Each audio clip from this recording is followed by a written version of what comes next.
Pemberian sumbangan asas rahmah SARA RM100 dan bantuan awal persekolahan RM150 langkah tepat dalam meringankan beban rakyat khususnya golongan berpendapatan rendah.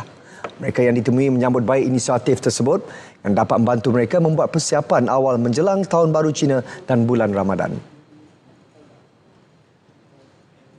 Saya prihatinlah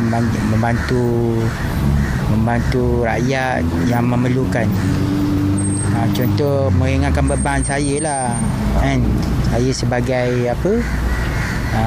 B40 saya sebagai B40 meringankan beban saya lah dengan SARA yang kerajaan bagi.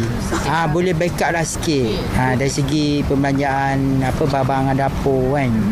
Dengan SARA ni bolehlah dapat bantu sikit sebanyak untuk bulanan untuk saya jaga mak ayah kan. Terus ni baru duduk balik rumah lama. So dapat beli beras, gula, susu, minyak mana boleh lah. Mana yang mampu lah masuk dalam RM100 tu. So terima kasih kepada kerajaan yang buatkan SARA ni sepanjang setahun rasanya.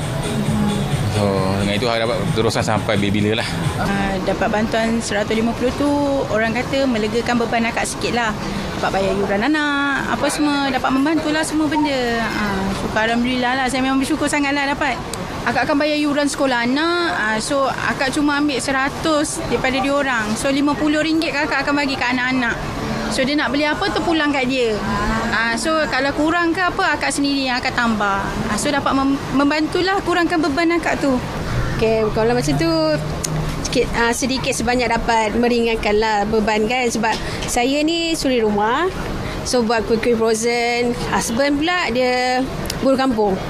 Tolong orang wiring. So dapat duit bantuan tu, dapatlah beli barang keperluan anak, tambah sedikit duit yuran dia kan.